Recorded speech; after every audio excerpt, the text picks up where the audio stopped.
નમસ્કાર મિત્રો, સાયબર છેતરપિંડી કરનારાઓ ગ્રાહકને સપોર્ટના નામે માહિતી માંગે છે. તેઓ વ્યાજદર ઘટાડવા જેવા પ્રલોભન આપે છે. વાસ્તવિક બેન્કિંગ અધિકારીઓ ક્યારેય ખાનગી માહિતી પૂછતા નથી. ઘણી વખત ચાલબાજો કસ્ટમર સપોર્ટ હોવાના ઢોંગ કરીને બેંકમાંથી બોલું છું તેમ કહીને ફોન કરે છે.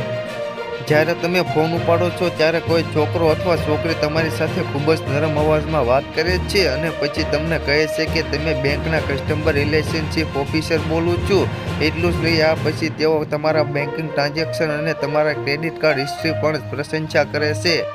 કસ્ટમર સપોર્ટવાળો વ્યક્તિ તમને કહે છે કે તેઓ તેમને ઓછા વ્યાજ દર પર લોન ઓફર કરે છે. આ પછી તમને તેનો વિવિધ પ્રકારના પ્રલોભ આપે છે અને તમને જરૂરી માહિતી શેર કરવાની અપીલ કરે છે.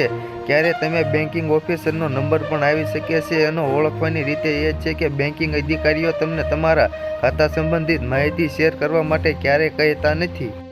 આ સિવાય કાર સંબંધિત કોઈ પણ માહિતી નથી માંગતા, પરંતુ સ્કેમર્સ તેમને લાલચ આપીને આ માહિતી મેળવવાનો પ્રયાસ કરે છે. ખરેખર, જ્યારે તમને બેન્કિંગ મેનેજરનો કોલ આવે છે ત્યારે તે તમને બેંક સંબંધિત માહિતી આપે છે, જેમ કે બેંકમાં આવવાનું અને કેવાયસી કરાવવાનું, નંબર અપડેટ કરાવવાનું વગેરે. પરંતુ જ્યારે સ્કેમર્સ ફોન કરે છે ત્યારે ગભરાવે છે કે જો કોઈ હવે આ કામ પૂર્ણ નહીં કરે તો તમારું અકાઉન્ટ ફ્રીઝ કરી દેવામાં આવશે.